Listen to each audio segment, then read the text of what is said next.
now for Utah's most accurate forecast with Thomas Geboy. Weather rates certified 11 years in a row. Good afternoon, Utah. I hope that you're having a terrific Tuesday.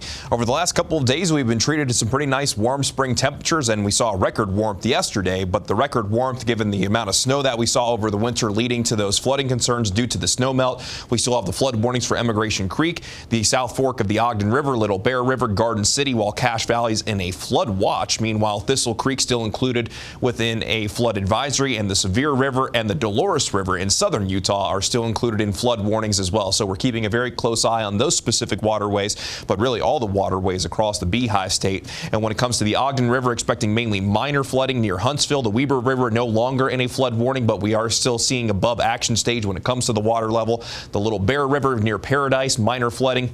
But for Emigration Creek and the Sevier River, we actually could reach moderate flood stage over the next couple of days. And this is the forecast from the Colorado Basin River Forecast Center. And it does show by the time we get into our Wednesday and Thursday, there is a chance that the Sevier River gets into that moderate flood stage. And this is Emigration Creek near Salt Lake City. And again, right on that line from minor to moderate flooding. And we could see that rise going into the second half of the day today. Then also another rise possibly going into our Wednesday night. So we'll be keeping a very close eye on these water levels as we go throughout the next several days. But even for those waterways not included within those watches, warnings, or advisories, they will be running high, and we could see some significant rises through this week. Waterways will be running high, fast, cold, and extremely dangerous.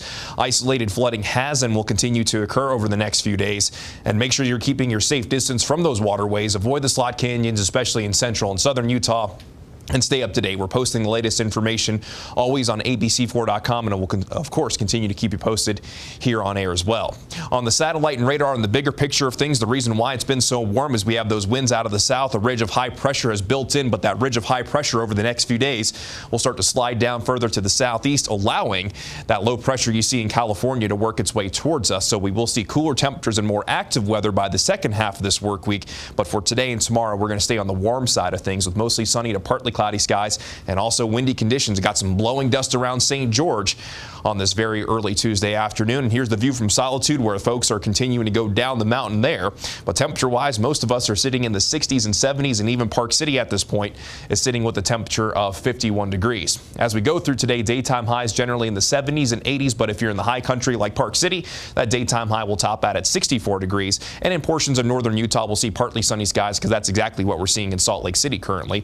Down in central Utah, a high of 72 in Emory, 78 in Gunnison, 74 in Nephi. Then down in southern Utah, daytime high of 82 in St. George, 63 in Bryce Canyon, 76 in Lake Powell, 72 in Blanding. St. George and Salt Lake City with the same temperature this afternoon. That's because we're getting that southerly upslope flow in St. George, but that southerly flow leads to those warm temperatures in the Salt Lake Valley. Now, as we begin the long-range futurecast, we got sandwiched in between that high pressure and that low pressure. Not much changes as we go from tonight into tomorrow. Still staying warm and breezy, a good amount of cloud coverage, but we're going to be staying on the dry side of things. But notice what happens as we go from our Wednesday into Thursday. That high pressure starts to move away, low pressure starts to move in, the chance for wet weather will start to increase, and eventually this low pressure will bring in a cold front associated with it, and that's going to kick off an active pattern that's likely going to be sticking around as we go throughout this upcoming weekend and possibly into next week as well.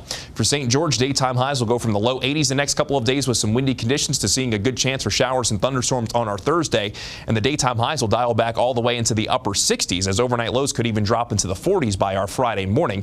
But then those temperatures will begin to moderate this upcoming weekend, looking very seasonal Sunday into Monday with daytime highs near 80 degrees. Then along the Wasatch Front, it's upper 70s and low 80s the next couple of days. Overnight lows continue in the 50s, but then we bring in the chance for scattered showers and thunderstorms for our Thursday and Friday. Daytime highs eventually dropping back into the middle 60s, which is very seasonal, and it'll be more of the same through this upcoming weekend with overnight lows dialing back into the 40s. Brian?